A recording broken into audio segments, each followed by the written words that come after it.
Vâng, xin thưa các bạn, Thanh Long Vlog xin tiếp tập 6 giảng về tiếng sấm nổ.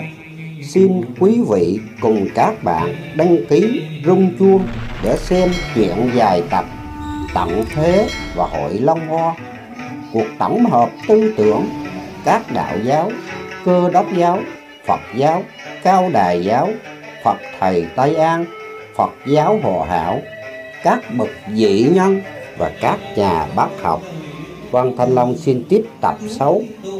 Tiếng sấm nổ sẽ gây ra nhiều hiện tượng như sự thay đổi địa hình, người đời đê mê bất tỉnh, các vị Phật tiên thừa vâng lai thế công để thưởng phạt, lập nên đời thượng ngương.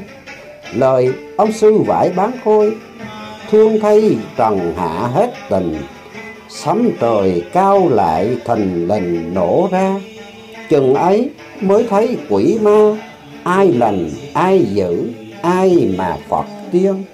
Lời ông sư vải ba thới, chừng nào nghe tiếng sấm âm thanh, lạ quê lạ chuyện, bình minh lạ người, lạ non lạ núi, dạng nói cười, mặt mày lơ láo như người cuồng phu. Lời ông Đức Huỳnh giáo chủ, vang vầy sấm nổ chuyển luân, kiển tiên lộ vẻ vui mừng cha con, sấm vang thì lộ bản vàng, chư nhu thế giới khắp tràn đến thi. Chữ thi gần chữ sầu bi, bị ham của báu ly kỳ máu rơi. Lời ông sư vải bán khôi, chừng nào bảy núi thành vàng, thời là mới đặng thanh nhàn tắm thâm, hay là chừng nào núi cấm hóa dầu, thời là bá tánh đâu đâu thái bình. Lời ông Ba Thới cho biết, vận nghèo ai chẳng phi ơn, của trời Phật để thất sơn thiếu gì. Lời ông Đức Huỳnh giáo chủ, trên bảy núi còn nhiều báu lạ, ráng tu tâm dưỡng tánh côi đời. Côi là côi được Phật được trời, côi phép lạ của tiên của thánh. Hỡi bá tánh rừng sâu có mặt, tuy u minh mà có đền vàng, đời công tu gấp kịp thầy, đặng xem báu ngọc ly kỳ năm non. Rừng lâm cây đã thấy ngày nay, mà ruột năm non có các đài, chờ đợi con hiền nơi tục cổ, tới lời thời thượng cổ điểm hò mai. Lầu đài núi cấm lộ nay mai, thức tỉnh chúng sanh sớm tỏ bày, khuyên dạy dân tình minh đạo đức, tu hành được thấy cảnh bồng lai. Làm cho rồi phận tu mi, sau này sẽ thấy ly kỳ năm non. Lao sao bể bắt non tầng, quân phiên tham báu xa gần cũng qua. Tranh phân cho rõ tài ba, cùng nhau giành giật mới là thay phơi. Lời ông Đức Huỳnh giáo chủ, khuyên bổn đạo chớ quên mê ngủ, thức dậy tầm đạo chánh của khùng, đặng sâu xem liệt quốc tranh hùng, đặng sanh sống nhờ ơn chín bệ. Thật là Đức Diêm Chúa yêu người hiền thảo, trọng những ai biết niệm Di Đà, lại được gần bệ ngọc long xa, côi chư quốc tranh giành châu báu.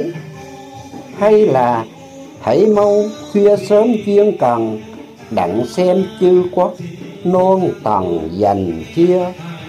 Thảm cho trẻ hài nhi liệu điệu, vợ xa chồng bận biểu thê lương.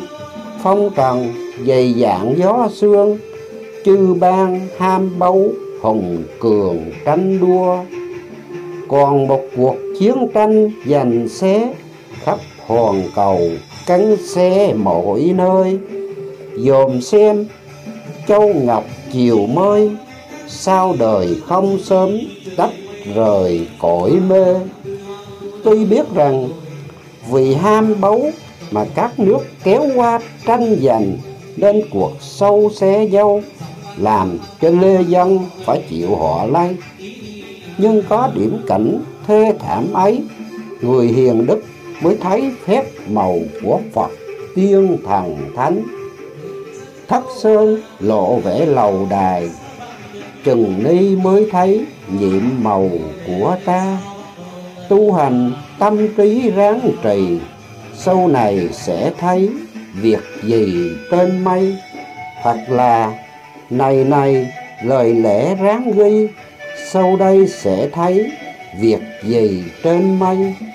Nguyện cầu qua khỏi nạn tai, đặng coi tiên thánh lầu đài quốc vương. Hay là chữ Nam Mô dẹp được lòng sầu, sâu thấy được nhà tiên cửa thánh. Thương sanh chúng tỏ bày quá kỹ, hỡi dương trần nên nhớ quay đầu. Đặng sâu xem Phật Pháp nhiệm màu, với báu quý lầu đài tươi tốt.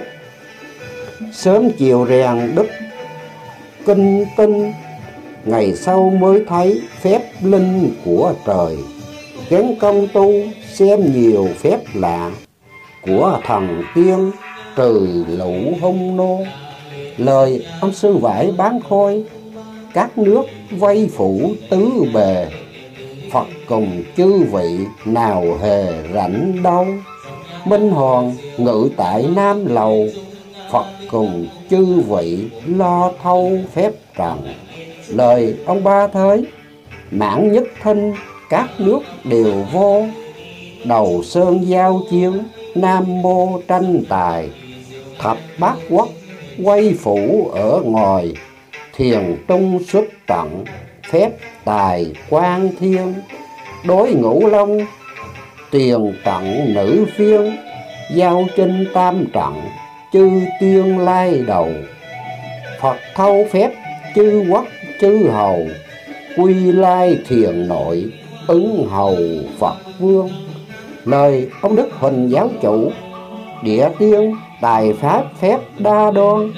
Phi đao bửu kiếm mê man nắc trần, Phật truyền thâu hết phép thần. Cứu an bá tánh một lần nan nguy, phiên binh bốn phía tứ vi.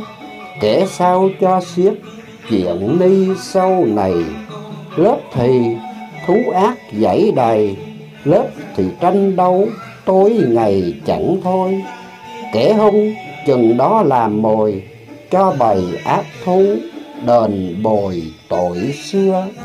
Lời ông Ba Thới, Nam Triều sâu có quân sư, côi 18 nước chư thâu phục tùng. Ngày sau nhiều kẻ anh hùng, nghề văn liệt võ trí trung khôn cùng. Hữu quân sư thượng trí anh hào, dạy 18 nước chỗ nào văn thơ. 18 nước tài phép trơ trơ, Phật thâu trả quả ngẩn ngơ chư hầu. 18 nước lai lang hàng đầu, thường năm cống lễ ứng hầu hơn ban.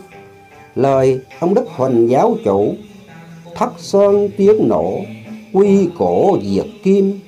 Cửu cửu y nhiên tình duyên tham báu, đổ máu tuôn rơi không mới nói chơi chư ban hàng phục.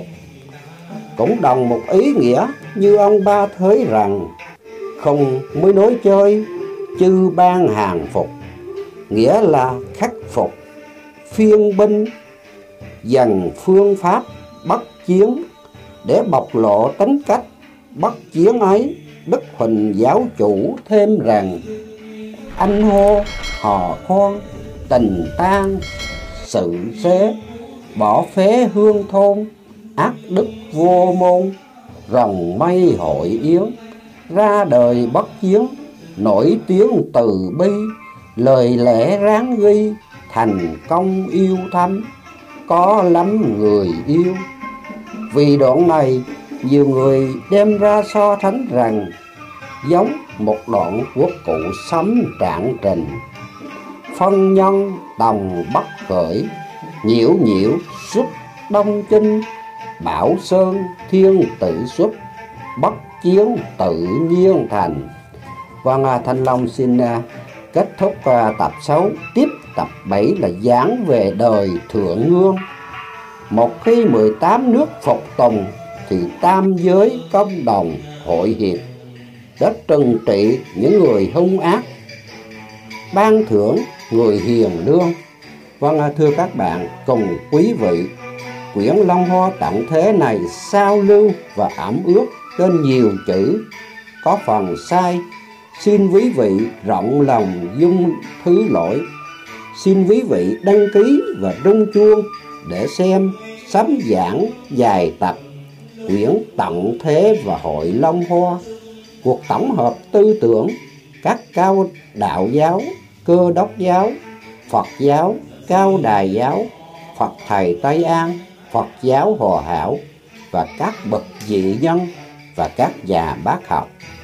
Thanh Long Vlog xin chúc quý vị cùng các bạn sức khỏe, thành công và hạnh phúc. Thanh Long Vlog xin chân thành và xin cảm ơn các bạn.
Tình bóng cậu nghèo cay tình bóng cậu về đèn như đang coi sớm phút đời trong mình có chữ thang khô trong nhà tận gì diều gai muôn chính lên chung đã tình cảm cũng ra kỳ hoặc lần vận hành tin chung hương.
Đến đây cậu em giống thao vào đến đây những bức ảnh